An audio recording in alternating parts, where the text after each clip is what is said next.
now. I've started the recording now. How you feeling? I'm good.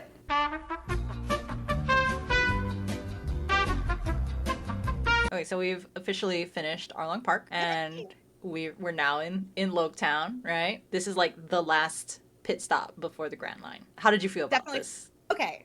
It's short, which was nice. We were able to get through it really quick. I have liked the characters that we've met. I there was some cool bits in this. For me, once again, not having really any knowledge surrounding One Piece, like we're getting a little bit more background on like Goldie Roger because we get to visit the execution site, which is like you would think it would be rough. I would have thought my cry counter would have been a lot higher. Um, but yeah, like this is kind of like you said, it's setting us up for the Grand Line. It's the last step, and it's just doing a little bit more world building before we get there. Yeah, and it's like just a little bit. I think the more important parts of this part of the story was more for introducing certain characters and Mm-hmm. kind of like just lore dropping bits here and there, right? Yeah. We get to see the execution scaffold. We get to learn more about Zoro's sword. Yes. Mm-hmm. And also that swords in general in this universe have names and like significance within that, and that was really interesting. Yeah, yeah. So let's talk about a favorite story moment. The story moments for me was yes, one, Zoro learning more about his swords, learning that the swords have names. The interaction between Zoro and Tashigi. And Tashigi is a new character. Tashigi is part of the Marines. Mm-hmm. She is Smoker, also new character. His lieutenant, I guess. And Tashigi looks almost identical to Zoro's childhood friend who is passed away. Right. And his his immediate clocking of it and being just like, that makes me feel bad. I don't want to interact with you anymore. And being like, well, I got this sword, so yeah, we're good. I'll see you around never. And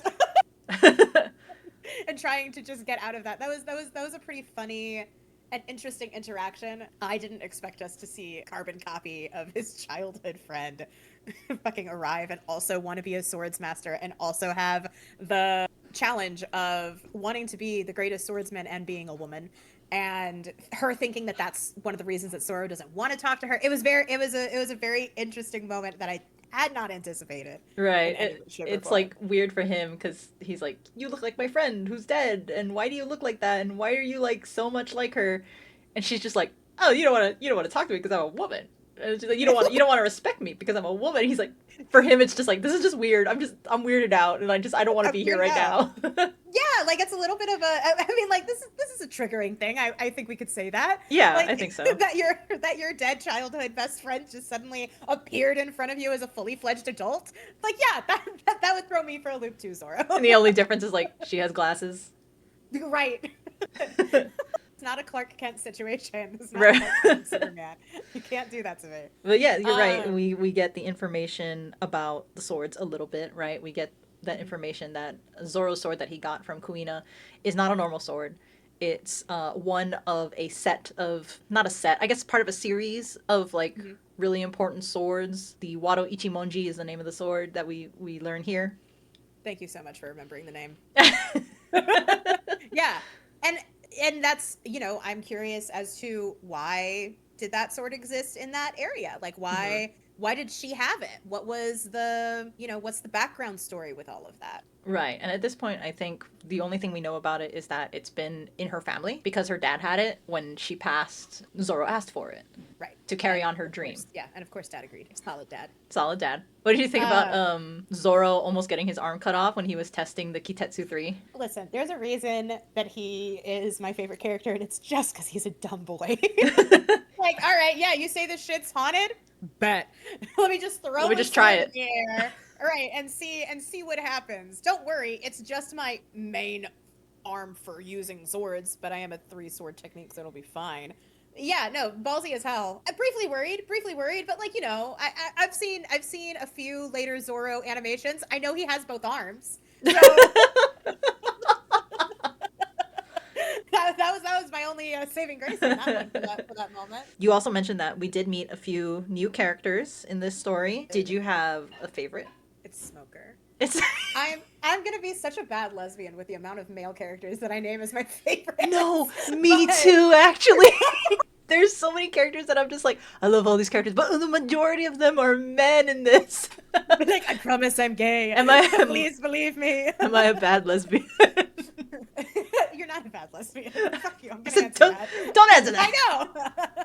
But as Smoker says, you don't tell me what to do. Oh my god.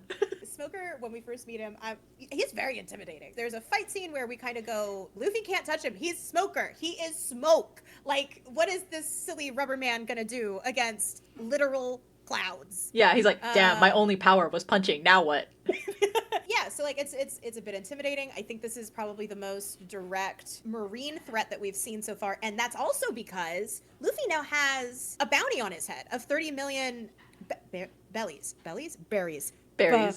Berries. You could say belly. You remember the L and R are a little interchangeable. Interchangeable. Everyone kind of agrees that it's berries because that just makes Sounds sense. better than bellies. Yeah.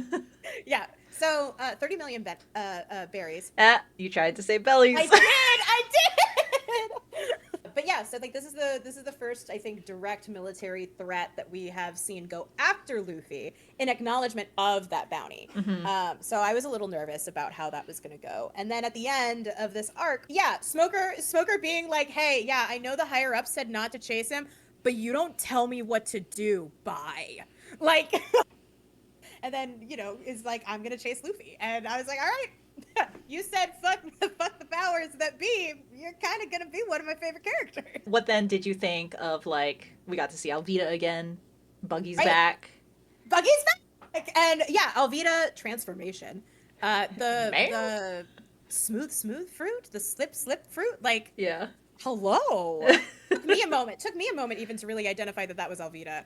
Luffy as well. He goes, she's like, do you remember hitting me? And Luffy's like, I've never seen you in my entire life. Sorry, I don't know you. Don't talk to me. Don't talk to me. I didn't hit a lady. I didn't hit you, at least. Wait, But yeah. No. Luffy's fists are rated E for everyone. Let's get that straight. They are rated Luffy E is for not everyone. chivalrous. He said, this No. is equal opportunity. Rated E for everyone is so true. But yeah, so we see her completely transformed with the devil fruit power.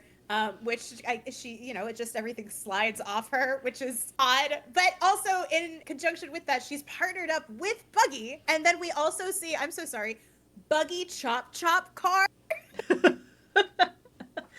My boy keeps getting better. I remember the first time I watched the Chop car scene, and I was just like, what is this fucking show? Like, what is happening? It definitely gave me a Go-Go Gadget Yeah. moment.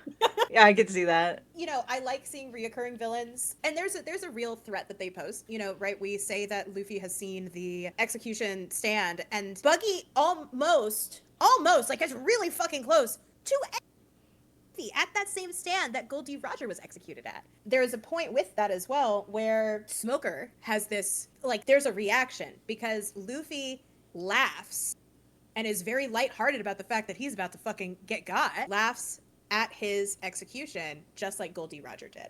Right, and that, And like, upsets Smoker. He, like, whoa. He's like, wait. And I think that's why he, at the end of it, is like, I'm gonna fucking get this clown. Not Buggy, but Luffy. Not Buggy, the other clown, the rubber one. The other clown. That straw hat clown is mine. You know, there's some very good parallels between Luffy and Goldie Roger. There are some really interesting story points within this very short, but I'd say pretty impactful arc.